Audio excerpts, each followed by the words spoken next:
নমস্কার, আশানাতে ফিরে ইউটিউব চ্যানেলের পক্ষ থেকে শুভ শারদীয়া শুভেচ্ছা প্রত্যেকের জানাই।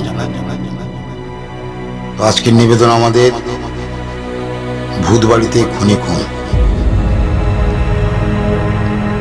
কাহিনী সুধাংশু শেখর বৈদ্য, পাঠে আশুতোষ।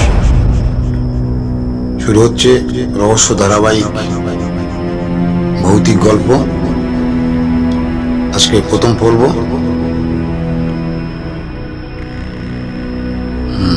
গল্পের নাম ভূতবাড়িতে খুনি খুন। নিশ্চিন্দপুর স্টেশন। পূর্বে এখানে কোনো স্টেশন ছিল না, শুধুমাত্র নিশ্চিন্তপুরের উপর দিয়ে ট্রেন লাইনটা ছিল। দুটি দূরপাল্লার ট্রেন দিনে দুখানা করে যাতায়াত করতে পারত। লোকাল ট্রেনেই যাওয়ার লাইন এটি। ট্রেন লাইনের এক পাশে ছিল একটি বিশাল প্রাকৃতিক জলাশয়। জলাশয়টি 12 মাসেই জল থাকে। সে জল কাছেই একটি পাহাড়ের ঝর্ণা থেকেই আসে, তবে এটি অধিকাংশই অগভীর। জেলেরা শালতি চেপে 12 মাসই মাছ ধরে। মাঝে মাঝে জলাশয়টির পাড় ঘেঁষে টোঙঘর বাঁধা আছে। তবে এই বিশাল প্রাকৃতিক জলাশয়ের অনতি দূরেই গ্রাম এলাকা। স্থানীয় লোকেরা এই জলাশয়কে ভবপালের লেক বলেই জানে। দেশের উন্নতির সঙ্গে সঙ্গে লেকটির এক পাশ দিয়ে নিশ্চিন্তপুরের উপর দিয়ে একটি হাই রোডও চলে গেছে, ট্রেন লাইনের অতিক্রম করে। শান্ত বিস্তীর্ণ জলাশয়ের বুক চিরে বেড়ায় দলে দলে পানকাউড়ি। বিভিন্ন ধরনের বক ও সাদা গলা লম্বা ক্রেন। মাঝে মাঝে কোথাও থেকে উড়ে আসে বাড়ি হাঁসের দল। তারপরে কালক্রমে শীতের মরশুমে দু একটি করে উড়ে আসতে থাকে সাইবেরিয়ান পরিযায়ী পাখি এই ভবপালের লেকে।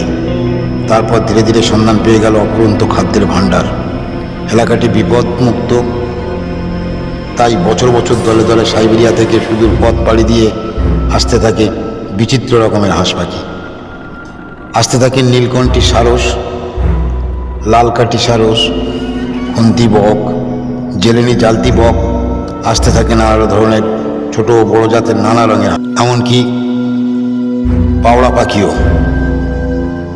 অতুল খাদ্যের ও নিরাপদ স্থান পেয়ে ওরা গড়ে নিল স্থায়ী আবাসস্থল। বিকেল হলেই লেকের পাড়ে দর্শকদের আনাগোনা শুরু হয়ে গেল। ধীরে ধীরে দূর দূরান্ত থেকে দর্শকের ভিড় জমতে থাকে। এই লেকটি একসময় একটি টুরিস্ট স্পট হতে পারে ভেবে স্থানীয় প্রশাসকদের প্রচেষ্টায় সরকারি অনুমোদনে একটি পক্ষী নিলয় বা চিড়িয়াখানার পরিণত হল। কাছাকাছি হাইরোড থাকায় দূরপাল্লার মানুষও ভিড় জমাতে থাকে। এই জনসাধারণের আসা যাওয়া সুবিধার্থে তৈরি হলো এই নিশ্চিন্তপুরের স্টেশন। আর এই স্টেশনকে কেন্দ্র করে ধীরে ধীরে গড়ে উঠল নিশ্চিন্তপুর শহর। একসময় ছোট বড় নানাবিধ লতা গুল্ম ও ঝোপে ঝাড়ে ঠাসা ছিল এই লেকের চারধার। ঢালু পর্বে জলাশয়ের বহু দূর পর্যন্ত ছিল হোগলা বন। এখনও আছে। এখানে শিয়ালকেও ঠেঙালেও আসত না। দুর্বৃত্তরা কত যে লাশ এখানে রাতের অন্ধকারে পুঁতে রেখে গেছে তার ইয়ত্তা নেই।